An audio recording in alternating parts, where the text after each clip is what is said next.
we hope. RNC Chairman joining us now. Good morning, Reince. It's good to have you with us. Hey, good morning, Martha. So yesterday, it looked like a pretty good day on the Hillary Clinton campaign. She was out there campaigning with President Obama. They were, raising their joined arms together and cheering with the crowd. She got good news, obviously, that there's not going to be any indictment against her coming from the FBI, or they didn't recommend that. So what kind of day was it for Donald Trump yesterday?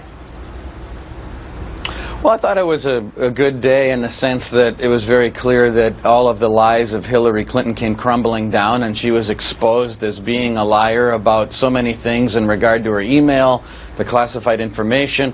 It wasn't a good day, though, I thought, for the Department of Justice and the FBI. I mean, I'm sitting there watching James Comey thinking that he was actually reading through the jury instructions of gross negligence, only to find that after he laid out a textbook case for any law student on gross negligence, that in fact he did a turnabout and said that, well, he doesn't recommend charges, which is just a real head scratcher and really a great unknown as to how you could lay out the case perfectly for highly unreasonable behavior, which would trigger gross negligence, and then turn around and say, but I'm not recommending gross negligence, when you also have case after case after case of people that have been fined, sentenced, court-martialed, that have done far less, without intent, by the way, without intent. All right. They've been, so, yeah, it's an amazing thing. It's unbelievable. Politically, you're, just days away now, just a little over a week away from the rolling out of the gavel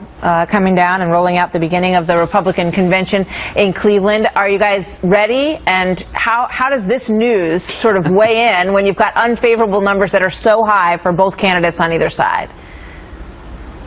Well, I think one of the things that has plagued Hillary Clinton is the fact that she's not to be trusted, and she's dishonest, and she lies, and all of those things are bearing fruit. And so, look, I mean, obviously we want to build up the positives on our side of the aisle, but when you have a known commodity like Hillary Clinton that's stuck in the ditch politically, and I'm just speaking politically now, that's a huge vulnerability for them. So, number one, you do have to highlight the problems that Hillary Clinton brings to the table, and you also have to highlight the positives that Donald Trump and the Republicans bring to the table, and we're going to be prepared to do that. All right. Every slot is going to be filled with great speakers, and it'll be a lot of fun, too. Who are those speakers, Reince? Because the buzz today is, it's not organized. They don't know who's speaking. The Trump campaign wants these guys to speak, and the RNC would rather see different folks up there. So who can you tell us right now? Who can you confirm will be speaking?